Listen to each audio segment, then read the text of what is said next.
Hey friends, I hope y'all are having a great day today. If you're new, my name's Alicia, and today I'm sharing what my family had for dinner over the course of 1 week. I like to share these because then it might give y'all some dinner inspiration or dinner ideas. It might motivate y'all to cook more for your family. It also helps me because then all of our recipes are being documented, so if I lose one, or if I need to see how something is made or what all I put into something, I can go back and watch it myself too. But what you've been watching me cook, we are making a cabbage roll soup, and I started out by browning some ground beef, and then I added some carrots and onion and let those saute for a little while I worked on chopping up my cabbage. And now that I've added my cabbage in and let it saute for a little bit, I'm adding in some sliced garlic. I don't always mince mine, especially if it's going to be stewing for a while or cooking for a while. Now I'm adding in a can of petite diced tomatoes with green chilies, and then a can of just diced tomatoes. I'm now going to fill both the cans up with water twice and add that in, and then give it a good mix. And then I will be adding in some chicken bouillon powder. I think I add in the tomato chicken bouillon powder probably. Garlic powder, onion powder, salt and pepper. And then I will be adding in 1 cup of rice, and I will pressure cook that on the rice setting.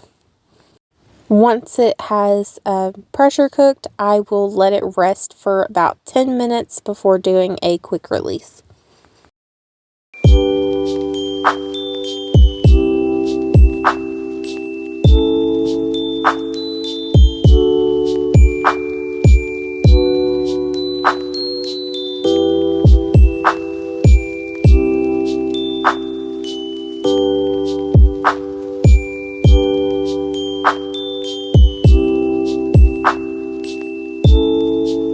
What it looked like whenever it was finished cooking. You can see it's more of a stew rather than a soup, but it was super delicious. I made some homemade bread to go along with it, and we topped it with some cheese, and this was very comforting on a very chilly day or night, evening.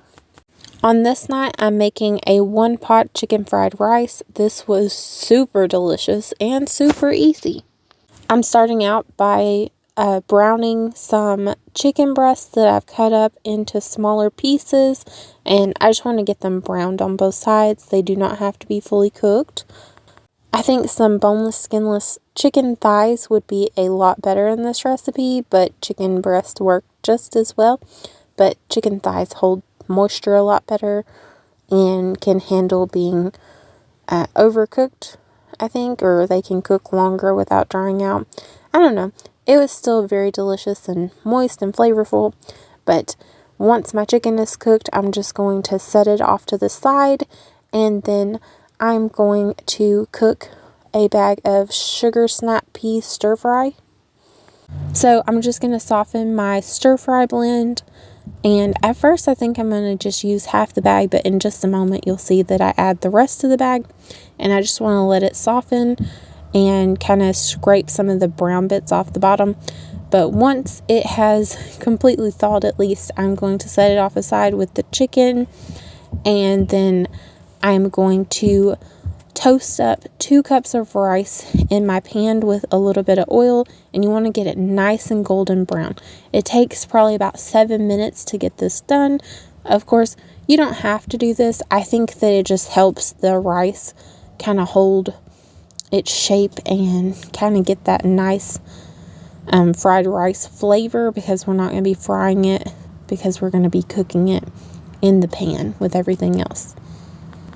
If you want your dinner to be done faster, you of course can skip this toasting step and just move right along, but it's not going to have the same flavor. So don't judge it if you don't do this step, I would say.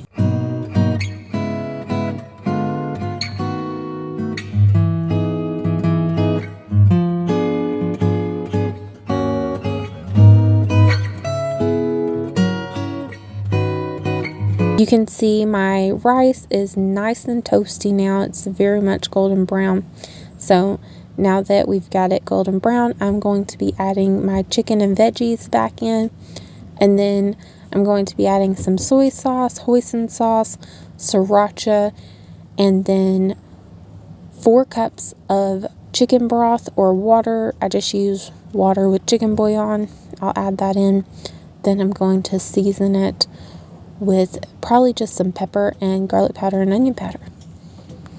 So once I get all of my ingredients into the pan, I'm going to bring it up to a nice rolling boil. And then I'm going to turn the heat down to a medium or medium low. You want to turn it down based on the size of your eye, I would say. So if you have it on a bigger burner, you're going to want to turn it down to more of a medium low. If you have it on a smaller one, you'll probably want to have it on medium. But once it's at that full rolling boil, I'm going to put the lid on and set a timer for 10 minutes. And then once those 10 minutes are up, I will turn the heat off and let it sit with the lid on for another 10 minutes. After it has sat that time, I will take the lid off and fluff up the rice and let it sit for a couple of minutes before serving without the lid on. That way some of that extra steam can escape and it will be ready to eat, and it's super delicious. I don't know if y'all have ever had the chicken fried rice hamburger helper, but that is kind of what I was going for with this one, is to imitate it a little bit, because, you know, it's really delicious to have fried rice, but, you know, we don't always think ahead to have leftover rice, and it's honestly not the best to cook fresh rice into fried rice because then it can get quite mushy. This turned out way better than the traditional hamburger helper chicken fried rice, though, because, you know, I could control how much of everything I was putting in there, and I could season it to our own preferences, and we had plenty of chicken and veggies in ours. As usual, and I might have already said this, I will leave all recipes in the description box that I have. If you ever come across a recipe that you want and it is not in the description box, please let me know, and I will either comment the recipe back to you or I will add it to the description box and let you know that I've added it there for you. If the recipe isn't mine to share, then I will definitely leave a link to where I found it from.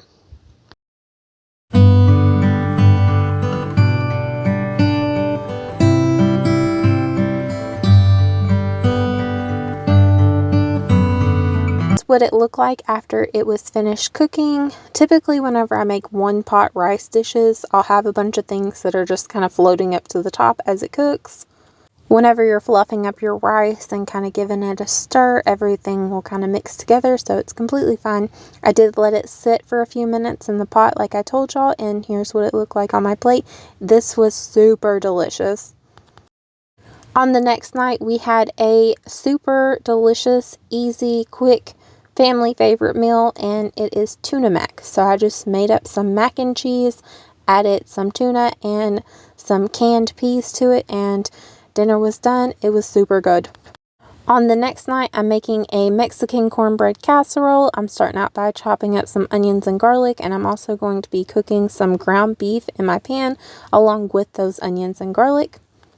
I actually messaged my mom and asked how she made her Mexican cornbread casserole, because that's how I wanted to make it, and she messaged me and told me exactly how to make it, and then I didn't follow her directions very well, but that's okay. It still turned out delicious. Not as good as hers though, but I'm just gonna cook this ground beef with onions and garlic until it's all done or partially overcooked, as you've seen. Then I'm going to drain the grease off of it, and there's mistake number 1. She said to add a can of green chilies or jalapeno peppers. I read green chilies and my mind automatically went to Rotel. I'm fairly certain that can of tomatoes was the one with basil, garlic, and oregano, so it wasn't even like a Rotel substitute. So anyways, I also added a packet of taco seasonings, because in her recipe she said season it with some seasonings. And I was like, okay, what seasonings? And she replied, like taco ones. Now I'm mixing up the cornbread topping, and I had a box of Jiffy cornbread mix. I didn't think that was going to be enough for the whole top, so I added 1 cup of self-rising cornmeal to that, along with the milk and egg that the Jiffy called for, and 1 can of cream-style corn. I'm then going to give that a good mix, and I will add it to the top of my casserole after I add a layer of cheese. And my mom's recipe also did not call for cheese, but you really cannot go wrong with cheese.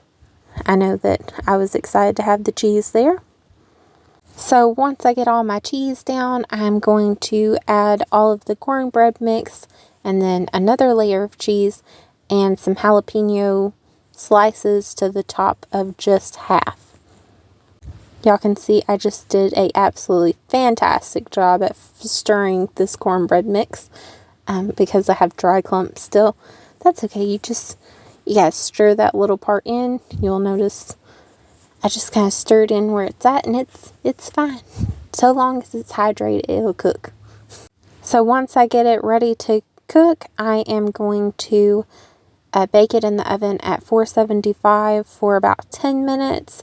And then I'm going to drop the heat down to 350, and I let mine cook for about another 25 to 30 minutes.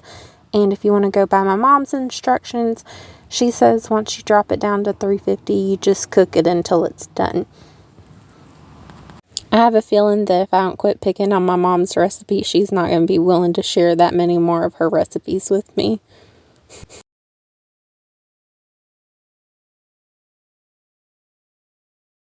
Here's what it looked like fresh out of the oven. I think the jalapenos and cheese on top made it super pretty, and it was super tasty. The next night we had egg roll in a bowl.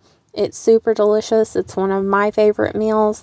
I've actually made it before on my channel in a budget challenge. I think it was the Kroger budget challenge. I can leave that linked if y'all are interested in how I usually make it, but it was super good.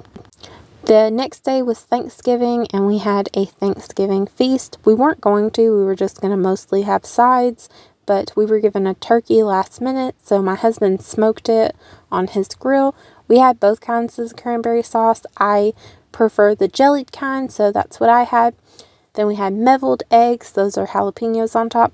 We had sweet potato casserole, cornbread casserole, and green bean casserole. It was super delicious and everyone loved it. We also had chocolate pizza for dessert.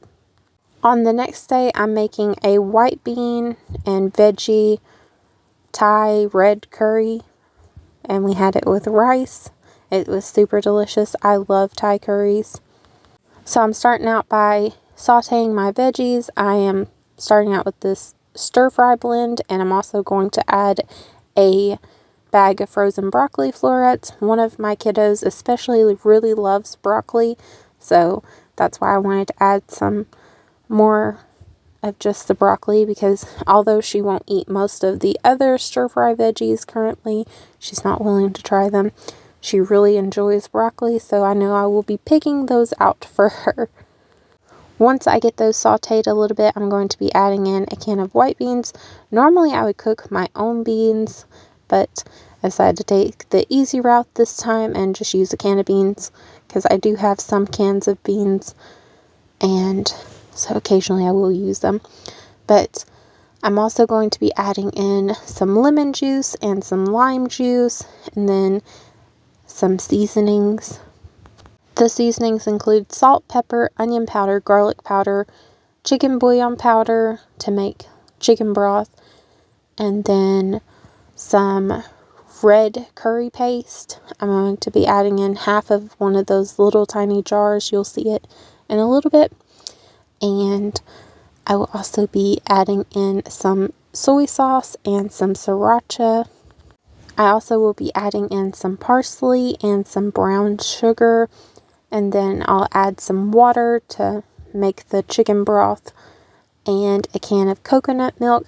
I'm going to let that simmer until everything is to the doneness that I want it. The beans are already cooked. The veggies are already cooked. So you just let it simmer until all the flavors are combined. If you don't like your veggies like super mushy, then you don't have to let it simmer for as long as I do.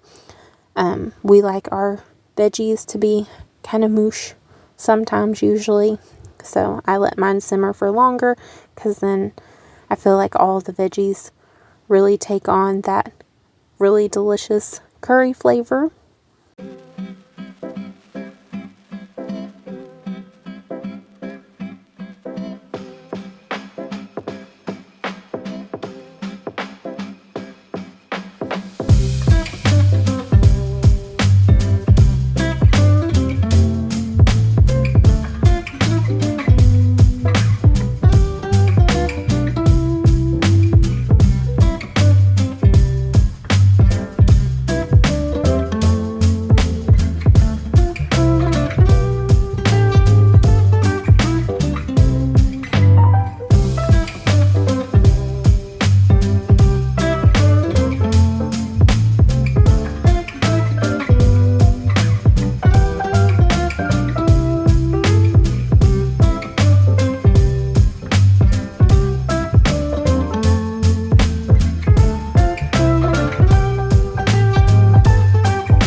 Here's what it looked like after it simmered for a good while. And like I said earlier, we served it over some white rice, and this was super comforting and filling. Jesus loves y'all, and I love y'all too. I hope y'all have a fantastic day. I'll see you soon. Bye.